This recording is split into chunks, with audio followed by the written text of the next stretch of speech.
kejebak di situ tuh. Dia kejebak di situ.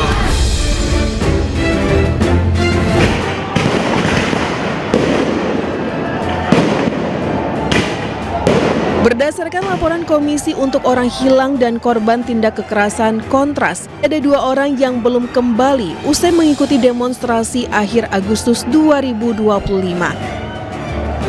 Yakni Reno Syahputradewo dan Muhammad Farhan Hamid, di mana lokasi keduanya terakhir berada di Brimob Kuitang.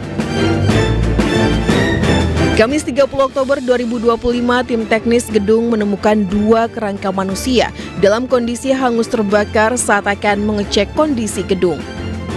Tak ada identitas yang dapat dilihat dari pakaian korban atau ciri fisik akibat kebakaran hebat. Temuan kerangka dibawa ke RS Polri Kramat Jati untuk pemeriksaan forensik dan pengambilan sampel DNA. Pihak keluarga Reno Syahputradewo dan Muhammad Farhan Hamid yang hilang usai demo akhir Agustus lalu pun sudah menjalani tes DNA. Pencarian panjang keluarga Reno Syahputradewo dan Muhammad Farhan Hamid akhirnya terjawab. Jumat 7 November 2025, kepolisian mengumumkan hasil tes DNA terhadap 2 kerangka manusia yang ditemukan di bekas gedung perusahaan pembiayaan di kawasan Senen, Jakarta Pusat. Dari pemeriksaan diperoleh hasil, kantong jenazah berisi plastik kerangka manusia yang sudah tidak lengkap keadaannya akibat kebakaran. Waktu kematian dari saat pemeriksaan sudah lebih dari 1 bulan. Pada kantong jenazah nomor 0080 ditemukan jenis kelamin laki-laki. Dilakukan pemeriksaan identifikasi primer berupa pemeriksaan pada gigi, yaitu odontologi forensik, yang terdapat kesamaan titik dengan teknik superimpose, sehingga teridentifikasi sebagai Reno Syahputradewo, anak biologis dari Bapak Muhammad Yasin. Hasil pemeriksaan DNA dari tulang, sehingga teridentifikasi sebagai Muhammad Farhan Hamid, anak biologis dari Bapak Hamidin.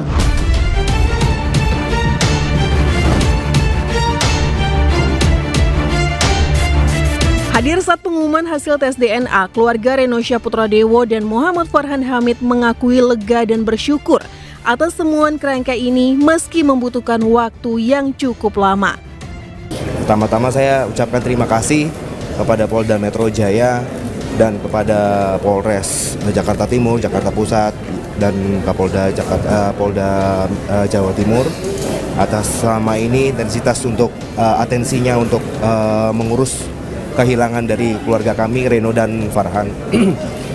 Kalau untuk statement dari kami mengenai tindak lanjut ataukah mengenai ini, kami masih mau diskusi sama keluarga dulu ya, terkait dengan apapun langkah kami, apalagi kita kan juga jatuhnya masih keadaan berduka, kita masih shock ya, keadaannya masih shock, kita belum tahu mau bagaimana selanjutnya, apalagi kan kalau saya dari keluarga Reno ini kan Reno domisilnya aslinya Surabaya nih.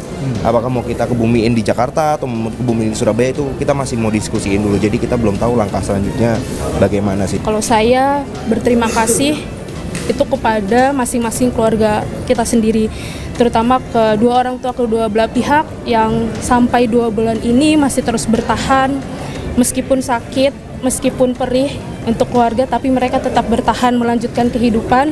Dan kita minta doanya untuk kedepannya nanti bagaimana. Semoga kedua keluarga kami melanjutkan hidup dengan baik. Amin. Apapun hasilnya nanti, kita semoga pokoknya yang terbaik pokoknya untuk keluarga kita. Biarkan kita melewati duka ini karena perjalanan cukup panjang, 2 bulan kita terombang-ambing, dan hasil akhirnya ternyata adalah sebuah kerangka. Itu cukup menyakitkan. Makanya kalau tadi Mas, saya berterima kasih dengan orang-orang yang disebut. Kalau saya sangat berterima kasih kepada seluruh keluarga yang tetap bertahan sampai pada hari ini, dan juga rekan-rekan yang terus membicarakan berita kehilangan orang hilang ini. Untuk seperti itu yang tadi sudah dijelaskan oleh garis waktu timeline-nya yang dari Polda, itu kita sudah mengikuti alurnya sesuai dengan itu dan didampingi juga dengan kontras. Tentu kita sudah mencari dengan ya adanya seperti itu. Kita rutin melaporkan, kita terus mencari aktivitas ini sebenarnya kemana atau bagaimana, dan tentunya kita saat kemarin ini 2 bulan ini kita fokus berdoa. Apalagi dari keluarga Farhan kita terus rutin menggelar pengajian. Semoga doa-doa yang telah keluarga kami langitkan ini akan terjawab dengan yang selama ini gelap bisa jadi terang.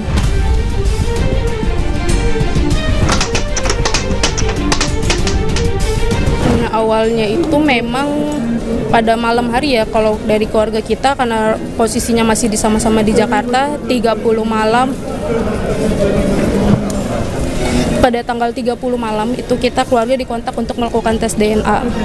Dan dari situ kita diberitahu bahwa yang ditemukan adalah kerangka, bukan wujud aslinya adalah kerangka yang memang sudah terbakar. Dan dari situ polisi hanya bilang kita tes DNA karena ini diduga keluarga kami.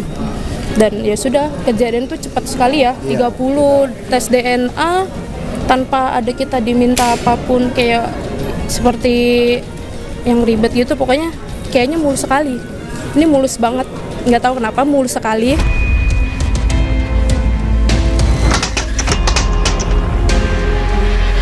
Kalau kita tidak ada langsung ke TKP karena kita ya percaya saja emang dengan yang terjadi, dan di sana juga katanya kan ada polis lain.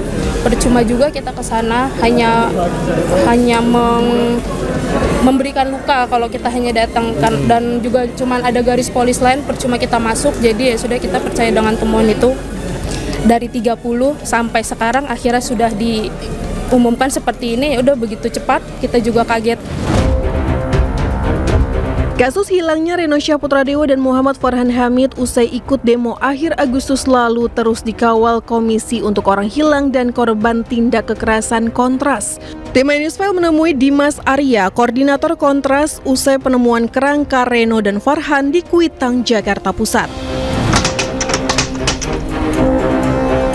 Ketika kemudian pihak kepolisian memberikan informasi kepada kami soal penemuan rangka, itu sudah genap 2 bulan semenjak Reno Syaputradewa dan juga Farhan Hamid dilaporkan hilang, membuktikan bahwa ada upaya yang masih belum serius gitu ya dilakukan oleh aparat penegak hukum kita untuk merespon situasi atau fenomena orang hilang, terutama pasca aksi besar yang terjadi gitu ya. Dalam setiap situasi masa aksi atau aksi besar, harusnya polisi juga langsung tanggap mempublikasi atau mengeluarkan daftar nama orang-orang yang ditangkap, sehingga tidak terjadi lagi fenomena-fenomena orang hilang yang memang tidak berada dalam lingkungan kepolisian atau yang ditangkap oleh kepolisian. Ketika 2 bulan prosesnya dan kemudian tiba-tiba diberikan informasi bahwa rangka yang ditemukan di gedung yang terbakar di daerah Salemba itu adalah diduga merupakan kerangka jenazah dari Reno dan Farhan, tentu yang menjadi pertanyaan besar kami adalah apakah sebelumnya tim posko aduan orang hilang ini tidak melakukan penelusuran ke TKP-TKP yang memang menjadi lokasi-lokasi pembakaran atau lokasi-lokasi yang memang menjadi konsentrasi titik aksi.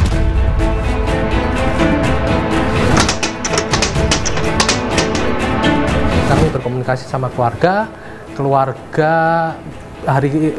kemarin gitu ya, kami dampingi keluarga Farhan dan juga Reno untuk diambil BAP oleh pihak kepolisian terkait dengan penemuan rangka dan juga proses pengambilan sampel tes DNA untuk kepentingan forensik DNA untuk mencocokkan apakah penemuan rangka ini memang benar Reno atau Farhan atau orang lain.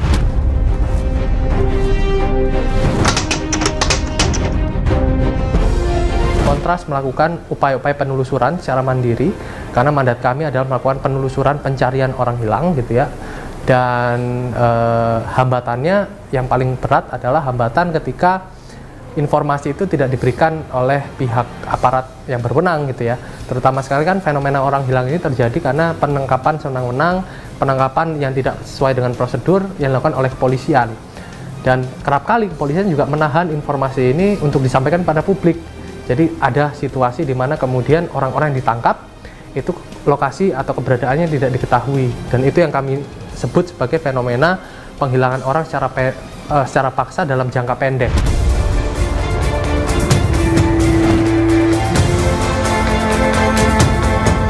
Kebakaran di lokasi di Kuitang itu, di gedung AC di Kuitang itu, pemantik yang terlihat seperti organik tapi kami melihat itu rekayasa.